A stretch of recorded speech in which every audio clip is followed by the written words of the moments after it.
there has always been the conversation of what it would look like if the government defunded Planned Parenthood, stopped funding Planned Parenthood. It's been a campaign promise, I feel like, from multiple different presidents, one of the ones that has been one of the more difficult ones to actually get done. But now, thanks to the big, beautiful bill, whether you like it or not, I think everyone can kind of have an agree to disagree moments in every kind of bill like this. This is one of those positives, is that Planned Parenthood, at least for the next year or so, has been or will be defunded. But now Planned Parenthood has responded. They say that they're going to be suing the Trump administration, of course, and going to court, but that it's an unlawful and targeted attack.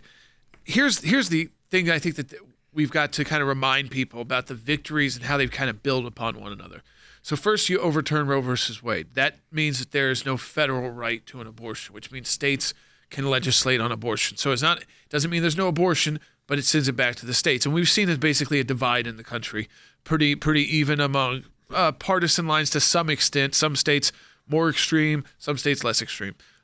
Then you had a Supreme Court case just last week come out and say that states don't have to fund abortion providers through their Medicaid funding, which that's the vast majority of Medicaid funding actually goes from the federal government to states to administer. And what this does is says through this funding bill and through this legislation, the states won't even have to make that decision because no money for this set period of time, and then Congress will have to come back, but for this set period of time, no money can flow through Medicaid to any abortion provider. So this is why for Planned Parenthood, we've talked about that's the $400 or $500 million a year that we've talked about being up against when we take on these kind of groups. But those victories upon victories and battling it out for years, they build up upon it. Yeah. They're going to file a lawsuit arguing that the defunding of Planned Parenthood through the Big Beautiful Bill is unlawful, as they call it, a targeted attack.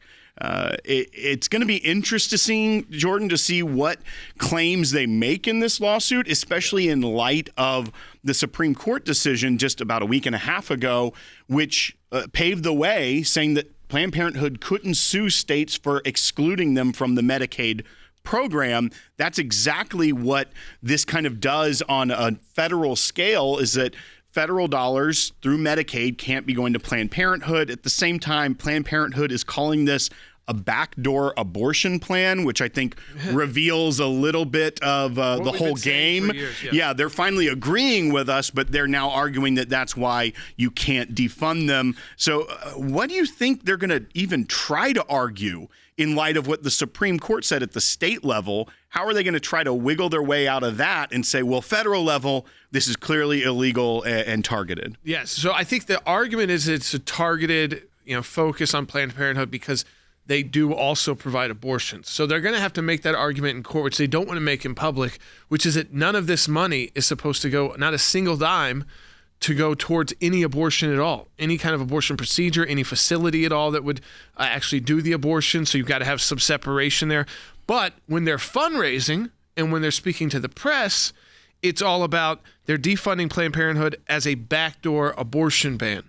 So what are they saying? Well, if you don't give Planned Parenthood money, you are defunding the abortion industry. And for so long, the argument that they would make to the American people and in Congress was, don't worry, if you oppose abortion, it's okay because that money's not going there. They've now switched their argument to, if you take away our money, you're taking away abortion. Now, some of that is where the debate has changed, but it's also the real clear admission of what we've been saying for 3 decades, which is that every dime that goes to Planned Parenthood is another dime towards abortion, and it's $500 million a year. And so that's why they're having to immediately take this kind of action. And I have to actually applaud the House Republicans who took this vote and the Senate Republicans who took this vote under some significant pressure, because we've seen the backlash against the pro-life movement. Yeah. A lot of people don't like the idea that their money and their taxpayer dollars would go to provide abortion services. But then when we actually saw Roe versus Wade get overturned, and these were no longer ideas or theories that we would like to do, but they were actual, real, we could actually basically defund Planned Parenthood for real and see the impacts of that. There was a panic, and I think that the PR campaign run by the abortion industry was a lot more organized because they are trying to save a business. Whereas we're activists and interest groups, they are saving a over $1 billion a year business, and their business is abortion. They don't make money off of giving out birth control. They make money off of abortion procedures, whether that's being refunded by Medicaid, like $500 or $600 a time, or being paid out of pocket. And look, I don't want to put any other organization like ours on blast, but also understand this. We've been fighting for this for 35 years. And when Roe versus Wade got overturned, we were very excited. When these things happen, we're very excited. These are positive movements. Now, of course, you have to be able to fight back. But you know what? A lot of other organizations, again, not going to name names, call names, they saw this as a panic moment for them as well. Because pro-life movement has been something they've been able to fundraise on for years and years and years.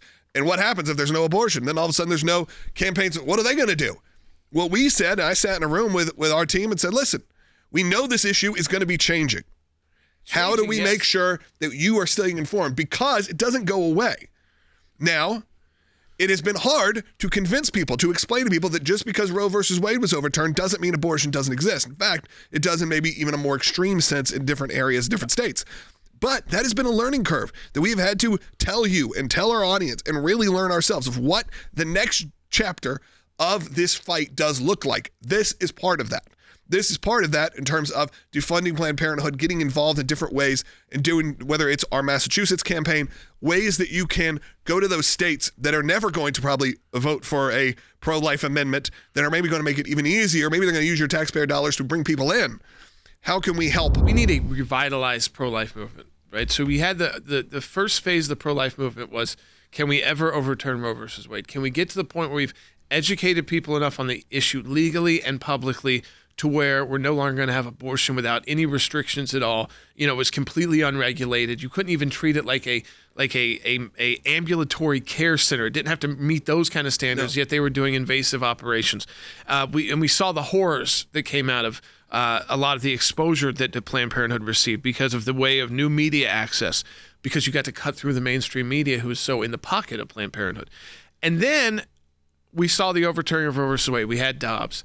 And that's when you need round two. I said the fight was going to get harder because now we have to take it to states and educate people who in the past it was easy to say you're pro-life and basically say, oh, I'd love to take this action. Let's do this action. But you know, either it wasn't going to get through Congress to a president's desk or it was going to be overturned by a court very early. And so it was a lot easier to say you were part of the cause when you weren't actually inflicting any pain on the abortion industry. And now that we are, we have to have a revitalized movement in our country which understands this fight is just beginning. It's the new round. It's a new round, and they've still got $1 billion in the bank.